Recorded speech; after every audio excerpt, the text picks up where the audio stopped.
Okay, hello there, with Cinetine here, and welcome. I'm going to do a comparison between Quadryllion computers and Apple computers. You'll see why my Quadryllion computers are better. So first we have the lacking variety of Apple computers. All we have is the MacBook Air, the MacBook Pro, Mac Mini, Mac Studio, the neglected iMac lineup, and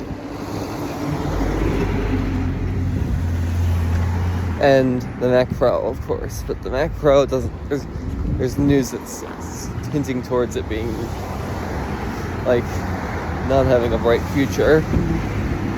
Currently, the Mac Pro is the only good product they have. Currently, the Mac Pro is the only good product Apple has now. All the rest of them are just pieces of shit. And, however, Quadryllion has a much wider selection for all sorts of niches and needs. Like the Gen 4 and Gen 5 Quadryllion computers are for higher end content like productivity and gaming, whereas the Gen 2 and Gen 1 and those models are for everyday computing. We have products like, and we have the Rave, of course, coming in like Q-Rave, Rave Power, Rave Book, Quadrobook, all sorts of things. Q-Book, all sorts of flavors, and those have multiple models available.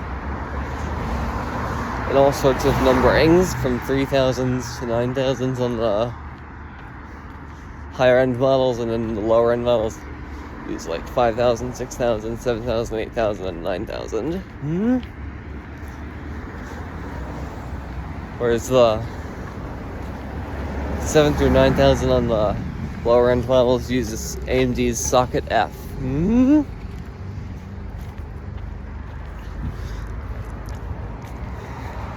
Whereas the Gen 3, Gen 4, and Gen 5 use Sockets C32 and G34, providing extensive expandability. And that's the one other thing that Apple lacks, except for the Mac Pro, is expandability.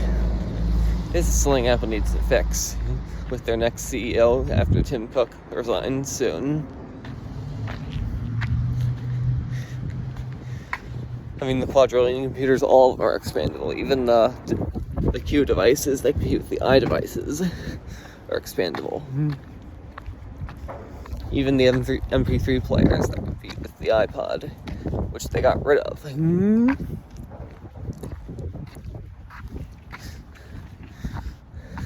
There's obviously something wrong with Apple.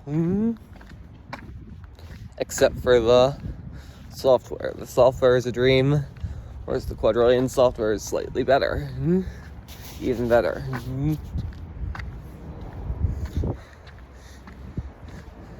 It's going to be an amazing company that prioritizes its customers. It prioritizes the hardware.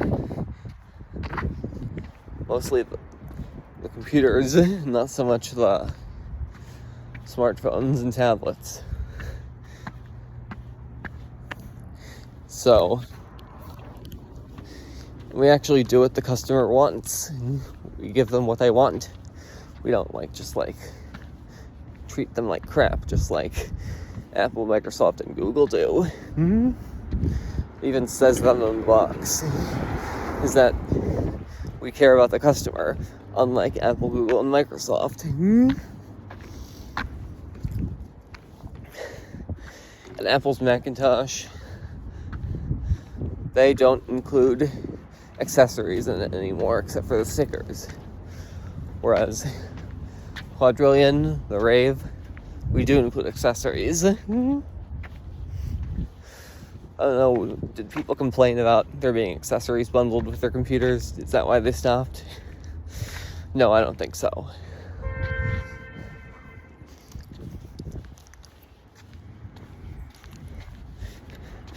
Something I'm correcting to bring back all the features that people liked. Not taking them away like Apple does.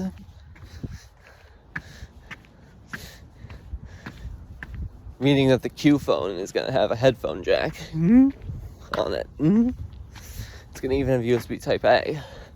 Even Ethernet ports, or RJ45 ports. One of those. Now, right now, the keyboard and mouse design is not done just yet. There's going to need to be some third parties used. Same thing with the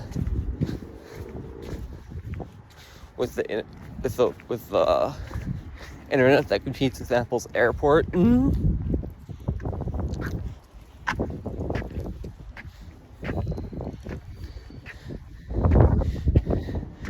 there's a lot more models we can choose from when it comes to Quadryllion computers.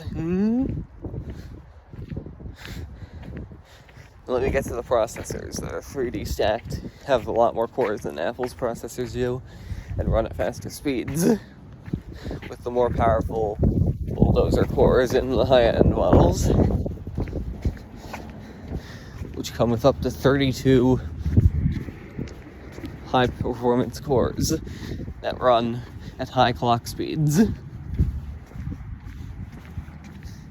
We're able to do that even with older transistors than Apple, even to outperform them. Just shows how inefficient Apple Silicon or ARM is, both with like its closed system that's not upgradable, and also the fact that it's just slow. And it also overheats. Like Apple computers these days reach up to 100 degrees Celsius. Plus that, more than that actually. Meaning it's like boiling point temperatures inside an Apple Macintosh these days. It's dangerous. Bigger and thicker designs of the Quadryllion computers mean that it's gonna not do that. It's gonna have better cooling along with faster speeds. And even the laptops are going to contain several PCI Express X16 slots, along with, most of the time it's going to be 4 RAM slots, each supporting up to 64 gigabytes of RAM in each slot.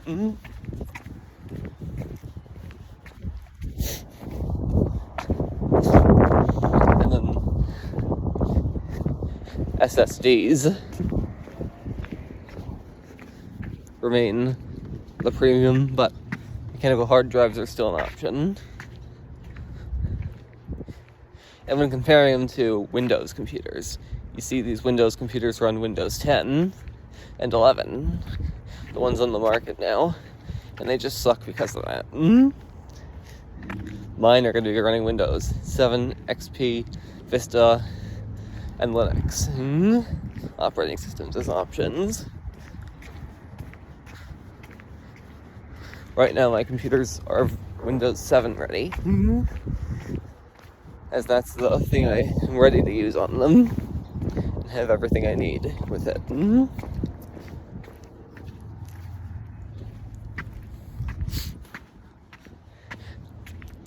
Because Windows 7 is an amazing operating system these days. Most people are fooled into buying a Windows 10 computer that slows down over time. At a store like Best Buy. And my company is Computer Specialists. Now we need to talk about the smartphones and tablets and devices labeled with a Q instead of an I,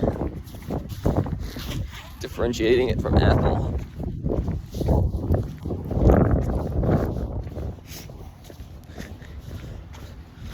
while the chips are the same as Apple side devices, there's still additional parts to it that are expandable on the outside of the Raspberry Pi board of these devices.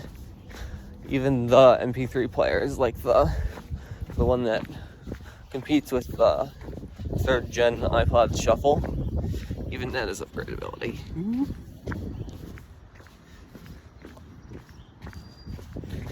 And there's also on all devices user replaceable batteries. The thing that competitor to the 3rd gen iPod Shuffle, the smallest device my company will make, is that it has, you'll have like this low profile M-SATA slot. M-SATA slot.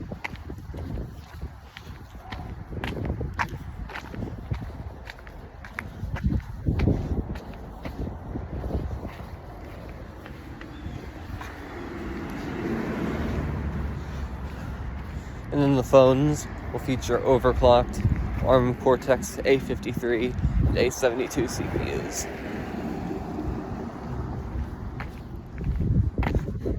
With 2 user replaceable batteries, M-SATA, and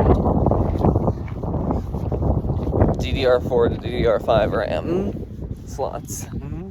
SODIMM.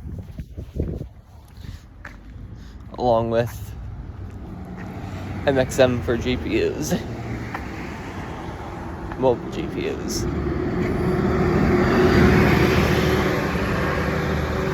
Meaning that with the high-end options, you'll see ray tracing, and the tablets have desktop class components on them, in them. That's all I'm going to say for now. Bye.